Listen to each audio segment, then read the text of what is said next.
Is enemy to God. தேவனை ஏற்றுக்கொள்ளாதவன் எப்படி இருக்கிறான்? தேவனுக்கு விரோதியாகவே இருக்கிறான்னு சொல்லுது. ஃபர்ஸ்ட் தேவனுக்கே விரோதினா நம்ம அவனுக்கு விரோதி தானே? இல்லை, அவன் விரோதியாக இருக்கிறான், ஆனால் தேவன் இன்னும் அவனை நேசித்து கொண்டிருக்கிறான். இதையும் ரொம்ப கிளியரா சொல்லணும் பாருங்க. விரோதின்னு சொன்னோன்னு நம்ம ஆளுங்க போயிட்டு இருக்கிற எல்லாத்தையும் சண்டை போட்டு நீ இயேசுக்கே விரோதி எனக்கும் விரோதின்னு சண்டை போட்டுன்னு இருப்போம். அவன் தேவனுடைய கட்டளைகளுக்கும் தேவனுடைய கோட்பாடுகளுக்கும் தேவனுக்கும் விரோதியாக இருக்கிறான். ஆனால் தேவன் எவ்வளவு கிருபை உள்ளவராய் இருந்தால் இன்னும் அவனை நேசித்துக் கொண்டிருக்கிறார். சரியா? இந்த செமி பால்கனிஸ்ட் என்ன சொல்றாங்களா, அதே மாதிரிதான் பால்கனிஸ்ட் மாதிரி அவனுக்கு சித்தம் என்ன பண்ணுது, கொஞ்சம் நல்லா இருக்குது. சித்தம் எப்படி இருக்குது?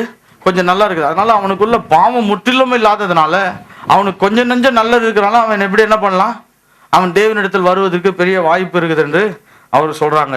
இது வந்து செமி பால்கனிஸ்ட். அடுத்தது ரொம்ப சின்சியரான ஸ்டடி, ரோமன் கத்தாலிசம். பாவத்தை குறித்து ரோமன் கேத்தலிக்ஸ் என்ன சொல்றாங்கன்னா அதை கொஞ்சம் சின்சியரா படிக்கணும். இது வந்து த கவுன்சில் ஆஃப் ட்ரெண்ட் என்ற ஒரு இடத்துல தான் இவங்க என்ன பிலீவ் பண்றாங்கன்னு சொல்லி ஒத்துக்கொள்ளப்பட்டது. The council of Trent, TRENT. Man being imperfect at his creation because of his inherent antagonism but that existed between his body and soul. அவங்க ஒத்துக்கிறாங்க, ஆதாமின் மூலமாய் பாவம் வந்தது, இவன் மனிதன் கெட்டு போய் இருக்கிறான். To correct this, God added to man a gift of righteousness so that by his body may be kept in subjection to the soul. When man fell, he lost his righteousness and reverted to his former state of conflict. The effect of Adam's sin upon the race is neither experiences conflict between body and soul. This state of unrestrained physical desires provides fuel for sin and weakness of his will, but it is not one of sin and guilt. Baptism, so they believe, remove the guilt of Adam's sin. இவங்க கொஞ்சம் வித்தியாசமா யோசிக்கிறாங்க. என்ன யோசிக்கிறாங்க? ஆதாமனுடைய பாவத்தை என்ன பண்ணார் தேவன்? மனிதனை படைக்கும் போது கரெக்டாக தான் படித்தார். ஆனால் ஆதாமின் மூலமா என்ன பண்ணுது? பாவம் என்ன பண்ணுகிறது? கடந்து வருகிறது. Man lost the righteousness. மனிதன் பாவத்தில் விழுகிறான். விழுகிறதுனால என்ன ஆகிறது என்றால் இவனுக்குள்ளாக மாம்சமும் ஆவியும் என்ன பண்ணுது? சண்டை போட்டு கொண்டு இருக்குது. என்ன சொல்றாங்க? மாம்சமும் ஆவியும் தான் என்ன பண்ணுகிறது? சண்டை போட்டு கொண்டு இருக்குது. மாம்சமும் ஆவியும் சண்டை போட்டு கொண்டு இருக்கிறது. அந்த சண்டை போடுகிற பொழுது ஆவி என்ன வருதுன்னா ரொம்ப வீக்கா இருக்குதான். ஆவி எப்படி இருக்குதான்? த வீக்னஸ் த வில். அவங்க ஆவி வந்து ரொம்ப பலவீனமா இருக்குதான். உள்ள வந்து இந்த பாவத்தின் விளைவால் சரீரமும் ஆவியும் என்ன பண்ணுதான்? ஆத்மாவும் சண்டை போடுகிறப்ப இந்த ஆத்மா பலவீனமா இருக்கிறதுனால அது தொடர்ந்து பாவம் செய்து கொண்டிருக்கிறது. ஞானஸ்தானம் எடுக்கிறப்ப இது சரியாயிடும். எப்படி? இதான் பெரிய பிரச்சனை பாருங்க. Baptism, so they believe, remove the guilt of Adam's sin. நீங்க எப்ப ஞானஸ்தானம் எடுக்கிறீங்களோ அப்ப ஆதாமனுடைய பாவம் என்ன பண்ணப்படும்? நிவர்த்தி ஆகப்படும். அதனால தான் இன்னைக்கும் நிறைய ரோமன் கேத்தலிக்ஸ் என்ன சொல்றாங்கன்னா, நீ பேப்டிசம் எடுத்துட்டேன்னா பாவம் செய்ய மாட்டேன். இது ரோமன் கேத்தலிக்ஸ் பிலீவ் பண்றது. ஆனால் நிச்சயமா வேதம் இதை மறுக்கிறது. ஞானஸ்தானம் தப்பல்ல. என்றைக்கு இயேசு கிறிஸ்துவை விசுவாசிக்கிறாயோ அன்றைக்கு நீ புதிய மனிதனாகிறாய். அன்றைக்கு ஆதாமனுடைய பாவம் என்ன பண்ணப்படுகிறது? உனக்குள்ளாக நிவர்த்தி செய்யப்படுகிறது. அந்த பாவம் நிவர்த்தி செய்கிறதுனாலே நீ தேவனோடு நல்ல உறவில் இருக்கிறார். தேவனோடு நல்ல உறவில் இருக்கிறதுனால நீ தொடர்ந்து உன் மாம்சத்தில் செய்யக்கூடிய பாவத்தை எல்லாம் நீ ஜெயிக்கலாம். இது ரொம்ப சின்சியரா ட்ரீட் பண்ண வேண்டியது. நான் ஏற்கனவே சொன்ன பாருங்க, ஒரு சின்ன விஷயம் எல்லாத்தையுமே என்ன பண்ணிடும்? மொத்தமா குழப்பிடும். அதுல இவங்க ஒண்ணு ஞானஸ்தானம் எடுத்தா என்ன எல்லாம் சரீரம் ஆயிடும். பாவம் என்பது ஆத்மாவும் சரீரமும் சண்டை போடுறது. அதுல ஆத்மா ரொம்ப வீக்கா இருக்கிறதுனால என்ன ஆயிடுற? நீ பாவம் செய்யற. அதனாலதான் அவங்க பாத்தீங்கன்னா இந்த சரீரத்தை ஒடுக்கிறதுல ரொம்ப தீவிரமா இருப்பாங்க. யாரு? Roman Catholics. அவங்க மூலமாக தான் இந்த ஃபாஸ்டிங் எல்லாம் வந்துச்சு. நம்ம இது குறித்தெல்லாம் கொஞ்சம் படிப்போம். ரோமன் கேத்தலிக்ஸ் என்ன பிலீவ் பண்ணுறாங்க, மற்ற ரிலீஜன் என்ன பிலீவ் பண்ண, அப்போ நம்ம படிப்போம். ரோமன் கேத்தலிக்ஸ் தான் இந்த ஃபாஸ்டிங்லாம் கொண்டு வந்தாங்க. அதுல இருந்து ஆரம்பிச்சு தான் இந்த இயேசு மரிக்கிறதுக்கு முன்னாடி 40 நாள் உபவாசம் இருக்கிறது.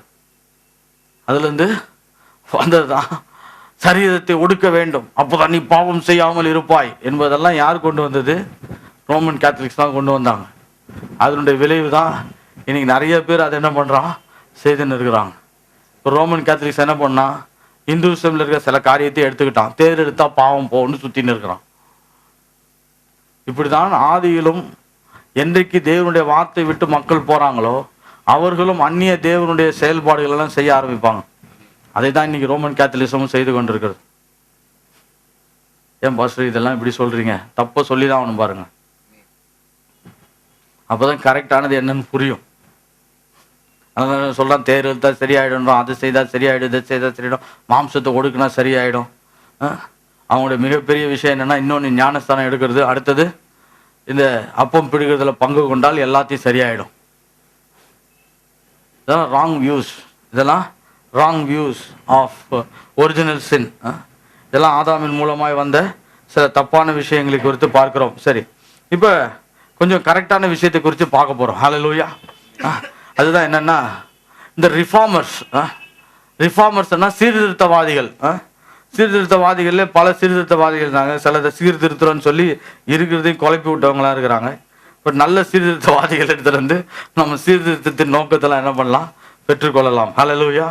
இது பாருங்க, வேதத்தில் தேவனுடைய சபையை குறித்து பார்க்கும் பொழுது எனக்கு ரொம்ப ஆச்சரியமான ஒரு விஷயம் என்னன்னா, எல்லா மனிதனுக்கும் எல்லாமே கரெக்டாக தெரியாது.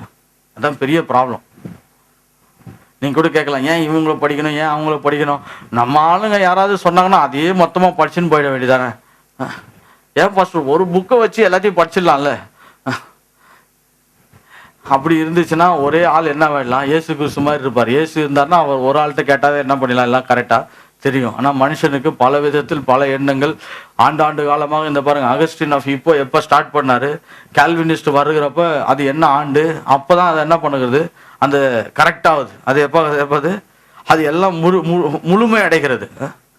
அது என்ன வருது, எல்லாம் முழுமை அடைகிறது. அதே போல தான் நம்ம இன்னைக்கு யோசிக்கிற சில நல்ல எண்ணங்களை நாம் ரொம்ப ஞானமாய் பத்திரமாய் வைத்து கொள்ளும் பொழுது, பிரசங்கம் செய்யும் பொழுது, பிற்காலத்தில் அவைகள் சபையை ஆசீர்வதிக்கக்கூடிய விதத்தில் டெவலப் ஆகும். ஆமாம், நிறைய பேர் அதெல்லாம் ரொம்ப சின்சியராக பார்க்கறது கிடையாது. அதனால தான் இப்போ இந்த ரிஃபார்மர்ஸினுடைய எண்ணங்கள் இது ரொம்ப நம்மளுக்கு எல்லாருக்கும் ரொம்ப எளிதானதான். ஏன்னா ஏற்கனவே நிறைய வாட்டி நான் சொல்லியிருப்பேன். முதலாவது, மேன் இஸ் டோட்டலி டிப்ரைவ். மனிதன் தேவனை விட்டு முற்றிலுமாய் பிரிந்திருக்கிறான். ஏன் பிரிந்திருக்கிறான்? அவனுக்கு உண்டான இந்த ஒரிஜினல் சின், அவனுக்கு உண்டான ஆதாமின் மூலமாய் வந்த பாவத்தினால் அவன் என்ன பண்ணியிருக்கிறான், முற்றிலுமாய் பிரிந்திருக்கிறான். So we belong to reformers category. Man is totally deprived.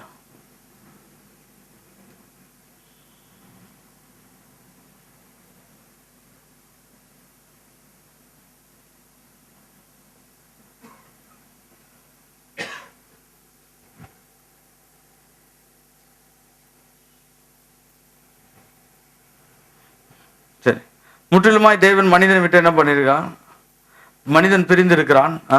Totally deprived does not mean that everyone is through deprived in his action as he could possibly are, nor through everyone will indulge in every form of sin.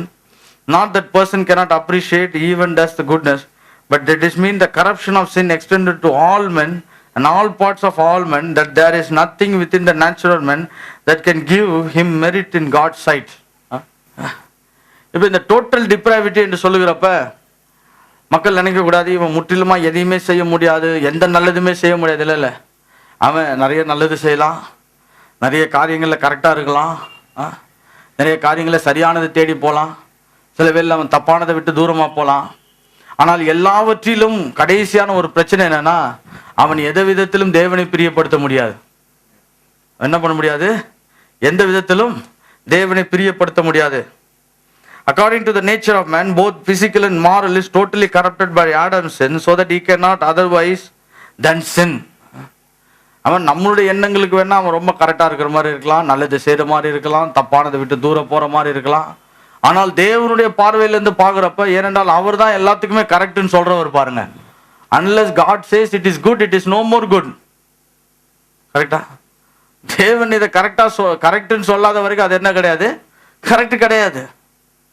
மனிதன் என்ன வேணா சொல்லலாம் correct, இது இன்னைக்கு கரெக்டுன்னுவான், நாளைக்கு அதை கரெக்டுன்னுவான். நம்ம கூட பாருங்க, மக்களை ஓட்டு போடுறப்ப இன்னைக்கு இவர் கரெக்டுன்னு ஓட்டு போடுறோம், நாளைக்கு அவர் கரெக்டுன்னு ஓட்டு போடுவோம், நாளான்னைக்கு வேற ஒருத்தர் கரெக்டுன்னு என்ன பண்ணுவோம், ஓட்டு போட்டுன்னே இருப்போம். நிறைய பேர் ஓட்டை கூட கரெக்டாக போடுறது கிடையாது. அப்படி என்றால் மனிதன் எதை கரெக்டுன்னே சொல்ல முடியாது. Only God can define what is good. தேவன் தான் என்ன பண்ண முடியும், எதை கரெக்டுன்னு சொல்ல முடியும். அவருடைய பார்வையில் பார்த்தீங்கன்னா மனிதன் எதை செய்தாலும் அவன் தேவனை, அவன் ஆதாமனுடைய பாவத்தை அவன் அனுபவித்து வந்ததுனால, அதை பெற்றுக்கொண்டிருக்கிறதுனால அவன் எந்த விதத்திலும் தேவனை என்ன பண்ண முடியாது, அதை வைத்துக்கொண்டு அவன் தேவனிடத்தில் என்ன பண்ண முடியாது, தன்னுடைய நன்மையை தேட முடியாது. Sin is unmistakably universal. முழு உலகமுமே பாவத்தில் இருக்கிறது. முழு உலகமே என்ன பண்ணுது, பாவத்தில் இருக்குது. ஒரு சில வசனங்களை படிக்கலாம். சங்கீதம் 143:2. ஜீவனுள்ள ஒருவனும் உமக்கு முன்பாக நீதிமான் அல்லாததினாலே அடியேனை நியாயம் தீர்க்க பிரவேசியாதேயும். உமக்கு முன்பாக யாருமே என்ன கிடையாது, நீதிமான் கிடையாது. Do not enter into judgment with your servant, for in your sight no one living is righteous. உமக்கு முன்பாக ஒருத்தருமே என்ன கிடையாது, நீதி கிடையாது. அதனால தான் டோட்டல் டிப்ரவிட்டி என்று சொல்லப்படுகிறப்ப எல்லாருமே என்ன பண்றான், மனிதனுடைய ஸ்டாண்டர்ட் படி அவன் கரெக்டா இருக்கலாம், ஆனால் தேவனுடைய ஸ்டாண்டர்ட் படி அவன் என்ன இல்லை, கரெக்டா இல்லை. அதான் சில வேளை மக்கள் சொல்லுவாங்க, அவர் 1000 பேருக்கு சோறு போட்டார், அதனால அவர் நல்லவர். தேவன் சொல்லுவார், நான் கோடி ஜனங்களுக்கு சோறு போட்டுன்னு இருக்கேன், நான் தான் நல்லவன், நான் சொல்றதை கேளு. நீ 1000 பேருக்கு சோறு போட்டுட்டு போஸ்டரில் வேணா நல்லவன் சொல்லிக்கலாம். ஆனால் தேவனுக்கு முன்பாக அவர் எதை சொல்லுகிறாரோ அதுதான் என்ன பண்ண வருது, நல்லது, கரெக்டு, அவைகள் தான் தெளிவானது என்று சொல்லப்படுகிறது. அந்த வேதம் சொல்லுது, எவ்ரி மேன் இஸ் யூனிவர்சலி சின்னர். எல்லா மனிதனும் என்ன இருக்கிறான், பாவியாய் இருக்கிறான். Accept one man, that is Jesus Christ. Hallelujah. who is a God man. மனித குலத்தில் பிறந்த இயேசு கிறிஸ்துவை தவிர எல்லாருமே பாவிகள், எல்லாருமே பாவிகள். ஃபர்ஸ்ட் நம்மளும் பாவியா இல்லை, நீ இயேசு ஏற்றுக்கொண்டு அதனால நீதிமான். உடனே தன்னையும் கேட்டகரியில் போட்டுப்பான், பாஸ்டர் எல்லாரையும் பாவின்ட்டாரு, நானும் பாவி ஆயிட்டேன். இல்லை இல்லை, தப்பாக எடுத்துக்காதீங்க. உலகத்தை குறித்து பேசி கொண்டிருக்கிறேன், அதை குறித்து நம்ம படித்து கொண்டிருக்கிறோம். ஒரிஜினல் சின், முதலாவது ஆதாம் பண்ண பாவம் உலகத்தை எந்த அளவுக்கு கொண்டு போயிருக்குது என்பதை நாம் பார்க்கிறோம். ஆனால் 2ஆம் ஆதாமாகிய இயேசு கிறிஸ்து வந்ததினால் நாம் நீதிமான்களாக்கப்பட்டிருக்கிறோம். அல்லேலூயா. உலகமே பாவம்னு சொன்னா நம்மளும் அதில் போய் ஒட்டி கொள்வார்கள். எங்கெல்லாம் பாவி சொல்றாங்களோ அங்கெல்லாம் மனிதனுக்கு இருதயம் குத்தப்பட்டு போய் ஒட்டி கொள்வான். ஏன் அப்படி இருக்கிறான்னா, இந்த குற்ற உணர்வு அவன் அப்படி செய்து. ஏனென்றால் எதையாவது ஒன்று இப்படியே விதைச்சிக்கிட்டே இருந்தா இவன் குற்றத்திலேயே தான் இருப்பான். டெய்லி குற்றம் புரிந்தவன்னு பாடிக்கிட்டே இருக்க வேண்டியதான். தேவனால் நீதிமான் ஆக்கப்பட்டிருக்கிறாய். ஹல்லேலூயா. இயேசு கிறிஸ்துவின் ரத்தத்தினால. அதனால நீங்க அந்த கேட்டகரியில கிடையாது. இயேசுவை ஏற்றுக்கொண்டவர்கள் மட்டும் அந்த கேட்டகரியில கிடையாது. அடுத்தது நீதிமொழிகள் 20ஆம் அதிகாரம் 9ஆம் வசனம். என் இருதயத்தை சுத்தமாக்கினேன், என் பாவமர துப்புரவானேன் என்று சொல்லத்தக்கவன் யார்? நான் எல்லாம் கரெக்டா இருக்கிறேன், நான் எல்லாம் கரெக்டா கழுவிட்டேன். சில டைம் மக்கள்லாம் இருக்கிறாங்க பாருங்க, ஒரு பாட்டு பாடுவாங்க, ஈசோப்பினால் என்னை சுத்திகரியும், ஈசோப்பினால் என்னை சுத்திகரியும். சில வேளை இந்த பாட்டில் கேட்குறப்ப நான் யோசிப்பேன், ஈசோப் என்பது ஒரு செடி. ஈசோப் என்பது ஒரு செடி. அது என்ன பண்ணுவாங்கன்னா, இந்த ரத்தத்தை எடுத்து தெளிப்பதற்கு யூஸ் பண்ணப்பட்ட செடி. பிரஷ். அது என்னது? பிரஷ். டெய்லி வந்து யாராவது டெய்லி என்ன பிரஷ்ஷால சுத்திகரியும், நம்ம அவனை அடிச்சே துரத்திடுவோம். போடா. நம்ம மக்களுக்கு ஈசோப்புன்னு என்னன்னே புரியாது. ஈசோப்பினால் என்னை கழுவும், ஈசோப்பே கழுவுனியா? முதல்ல ஈசோப்பே ஒழுங்கா கழுவுனாதான் அந்த ரத்தத்தை போய் என்ன பண்ண ஒழுங்கா செழிக்கும். ஈசோப்புல இல்ல, ரத்தத்தினால் என்ன பண்ணப்படுகிறது, நம்மளுடைய பாவங்கள் மூடப்படுகிறது. அட்டோன்மெண்ட் என்றால் என்னன்னா மூடுதல். அட்டோன்மெண்ட்னா டு கவர். அட்டோன்மெண்ட்னா குற்ற நிவாரண பலி. நம்ம அதை அப்படிதான் வச்சிருக்கோம், குற்ற நிவாரண பலி. அட்டோன்மெண்ட் என்றால் அந்த எபிரிய பாஷையில போய் பார்க்கிறப்ப டு கவர். சில வேளையில் அட்டோன்மெண்ட் என்னன்னா குண்டானுக்கு மூடி போடுறது, அதுதான். மூடி போட்டு மூடி வைக்கிறது. பாவத்தை இயேசு அந்த காலத்திலே ஆட்டின் ரத்தத்தினாலும் மாட்டின் ரத்தத்தினாலும் மூடி வைத்திருந்தார். ஆனால் நாமும் இன்றைக்கு மூடப்படவில்லை, நாம் கழுவப்பட்டிருக்கிறோம். அல்லேலூயா. அதனால அந்த அட்டோன்மெண்ட்டுக்கு இந்த அட்டோன்மெண்ட்டுக்கு நிறைய வித்தியாசம் இருக்குது. அது அப்பப்போ மூடி வைக்க வேண்டியிருந்தது. இது ஒரே தடவை கழுவப்பட்டு விட்டது. ஹல்லேலூயா. இவர் என்ன சொல்றாரு, யார் என்னை கழுவுறது, எதை வைத்து கழுவி நான் சுத்தமாகுது? ஆனால் நம்ம மக்கள் இருக்காங்க, நீங்க எங்கிட்ட வாங்க, நாங்க உங்களை சுத்தமாக்குறோம். இதான் ரொம்ப டேஞ்சரான விஷயம். You cannot deal with universal sin by no man's idea, no man's belief. அதனால தான் யாராவது உன் பாவத்தை நிவாரணம் செய்துக்கு நான் ஒரு வழி தர்றேன்னா இயேசுவை தவிர வேற வழியே இல்லை. மற்ற ஆள்லாம் டூப்ளிகேட் லேகியம் வித்துன்னு இருக்கிறான், போய் நம்பிடாதீங்க.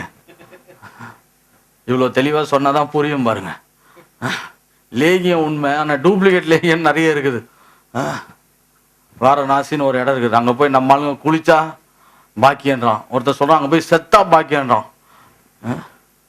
இன்னொருத்தர் அதில் போய் சூசைட் பண்ணால் இன்னும் பாக்கியன்னு போய் சாவ வேற செய்கிறான். பாவத்தை கழுவுறதுக்கு மக்கள் வைத்த பல வழிகளில் ஒன்று என்னன்னா, கழுவுறதுக்கு எங்கேயாவது போய் எதையாவது செய்துன்னு இருக்கணும். சமீபத்தில் கிறிஸ்துவத்தில் இது வந்துருச்சு. ஓடுற தண்ணியில் போய் ஞானஸ்தானம் எடுக்கணும்னு சொல்லி சில பேர் பிரச்சனை பண்ணின்னு இருக்காங்க. நான் கேட்டேன் ஏன்பா அப்படின்னு. அப்போதான் பாவம் கழுவி போவோம். மக்களுக்கு கழுவுறதை பத்தா இருக்கிறாங்க. இவைகள் கழுவுது என்று பேசப்படும் பொழுது இயேசுவின் ரத்தத்துக்கு அடையாளமாக பேசப்பட்டவைகள். ஆனால் மனிதன் என்ன பண்ணுகிறான், யூனிவர்சல் சின்ன எடுத்து பர்சனல் சின்னா மாற்றி அதை ட்ரை பண்ணின்னு இருக்கிறான். உலகத்தின் பாவத்தை சுமந்து தீர்க்கிற தேவ ஆட்டுக்குட்டி என்று சொல்லப்படுகிற பொழுது உலகத்தில் இருக்கிற எல்லா பாவத்தின் விளைவாக ஆதாமின் பாவத்தினால் உண்டான எல்லா விளைவுகளையும் சுமந்து தீர்க்கக்கூடிய ஆட்டுக்குட்டியாக இயேசு குறித்து பேசி கொண்டிருக்கிறது. ஹல்லேலூயா. யூதர்கள் என்ன நினைச்சாங்கன்னா, தங்களுடைய பாவத்தை மட்டும் தான் சுத்திகரிக்கிறார். ஆனால் இயேசு அவங்களுக்கே கொஞ்சம் கஷ்டமான பகுதியை சொல்லிட்டார். என்னன்னா, நான் உலகத்தையே நேசிக்கிறேன்ட்டார். அது யூதனுக்கு இன்னும் கொஞ்சம் வெறியாயிடுச்சு. யாராவது உங்கள்கிட்ட உனக்கு மட்டும்தான் சாக்லேட்டுன்னு சொல்லி சொல்லி 4000 வருஷம் ஏமாத்திட்டு திடீர்னு நான் எல்லாருக்குமே சாக்லேட் கொடுக்க போறேன்னா கோபம் ஆயிடுமா இல்லையா? ஆமா இல்லையா?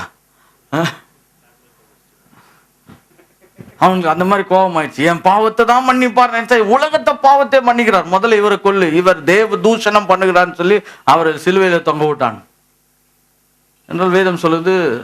தேவன் உலகத்தை அன்பு கூர்ந்தார். இதை ஒத்துக்கொள்ளவே முடியல யூதனுக்கு. ஏனென்றால் இவனை மட்டும்தான் அன்பாக வைத்திருக்கிறார். மற்றவெல்லாம் நாயின் திட்டின்னு இருந்தவன் திடீர்னு நானும் நீனும் மனுஷன் அவனும் மனுஷன் 2 பேரும் ஒன்னாக்குறான். எப்படி அவனை ஒன்னாக்குறது, எப்படி நீர் உலகத்தெல்லாம் நேசிக்கிறது, நீர் போய் அப்படின்னு சொல்லி இவரை குற்றப்படுத்திட்டான் பாருங்க. பாவத்தை நிவர்த்தி செய்கிறதுக்கு ஒரே ஒரு வழிதான் உண்டாக்கப்படுது. இன்னொரு வசனத்தை படிப்போம். பிரசங்கி 7:20. For there is not a just man on earth who does good and does not sin. படிக்கலாம். ஒரு பாவமும் செய்யாமல் நன்மையை செய்யத்தக்க நீதிமான் பூமியில் இல்லை. நன்மையை செய்யத்தக்க நீதிமான் பூமியிலே இல்லை. அவ்வளவுதான், வசனம் முடிஞ்சுச்சா? For there is not a just man on the earth who does good and does not sin. பாவம் செய்யாதவனும் கிடையாது, நன்மை செய்யாதவனும் நன்மை செய்யறவனும் அவனும் கிடையாது. ஒரு பாவமும் செய்யாமல் நன்மையை செய்யத்தக்க நீதிமான் பூமியில இல்லை. இது எதை குறித்து பேசுகிறது? எல்லாரும் அந்த பாவத்துக்குள்ளாகி இருந்தோம் என்பதை குறித்து பேசுகிறது. ஆனால் நாம் இயேசுவின் மூலமாக வெளியே வந்துட்டோம். ஆமா, அதனால்தான் அவங்களுக்கும் நம்மளுக்கும் நிறைய வித்தியாசம் இருக்குது. இதை சின்சியரா படிக்கலைன்னா அவனுக்கும் நம்மளுக்கும் வித்தியாசம் இல்லை போலன்னு சொல்லி அவங்க கூட தோல்ல கையை போட்டு நம்ம ஆளுங்க சுத்தின்னு இருப்பாங்க. நீனும் பாவி நானும் பாவி, வீட்டுக்கு வீடு வாசப்படி சுத்தின்னு இருப்பான். நம்ம ஆளுங்களுடைய எண்ணங்கள்லாம் பார்த்தீங்கன்னா, நீ ஒரு பாவி நான் ஒரு பாவி, அவன் பாவி நீ நீதிமான், அவன் பாவி நீ நீதிமான். ஒருத்தர் போய் நீதிமான் சொன்னா இது என்ன பெரிய புதுசா இருக்கு, பெருமைக்குரிய விஷயமா இருக்குது. அப்போதான் எனக்கு கோவம் வந்துச்சு பாருங்க. தேவன் என்ன சொல்லுகிறாரோ அதை ஏற்றுக்கொள்கிறவன் தான் தாழ்மை, அதை மறுதளிக்கிறவன் தான் பெருமையில் இருக்கான். தேவன் என்னை நீதிமானாய் மாற்றிருக்கார் என்று வேதம் சொல்லுகிறது. என்னை புது மனிதனாக மாற்றி பழையவைகள் ஒளிந்தன எல்லாம் புதிதாயின. ஆமா, இதை நான் ஒத்துக்கொள்ளணும். இதை ஒத்துக்கொள்ளும் போதுதான் நான் தேவரகமான வாழ்க்கை வாழ்வதற்கு என்னை முதல் அடியை எடுத்து வைக்கிறேன். அடுத்து இன்னொரு வசனத்தை வாசிக்கலாம். 1 ராஜாக்கள் 8ஆம் அதிகாரம் 46வது வசனம். பாவம் செய்யாத மனுஷன் இல்லையே, ஆகையால் அவர்கள் உமக்கு விரோதமாய் பாவம் செய்து தேவரீர் அவர்கள் மேல் கோபம் கொண்டு அவர்கள் சத்துருக்கள் கையில் அவரை ஒப்பு கொடுத்து அந்த சத்துருக்கள் அவர்களை தூரத்தில் ஆகிலும் அவர் அந்த சத்துருக்கள் அவர்களை தூரத்தில் ஆகிலும் சமீபத்தில் ஆகிலும் இருக்கிற தங்கள் தேசத்துக்கு சிறைப்பிடித்து கொண்டு போகும்போது தேசத்துக்கு சிறைப்பிடித்து கொண்டு போகும்போது இதோ இந்த கதையை விட்டுலாம். ஆனா முதல் வசனம் கரெக்டா சொல்லுது, பாவம் செய்யாத மனுஷன்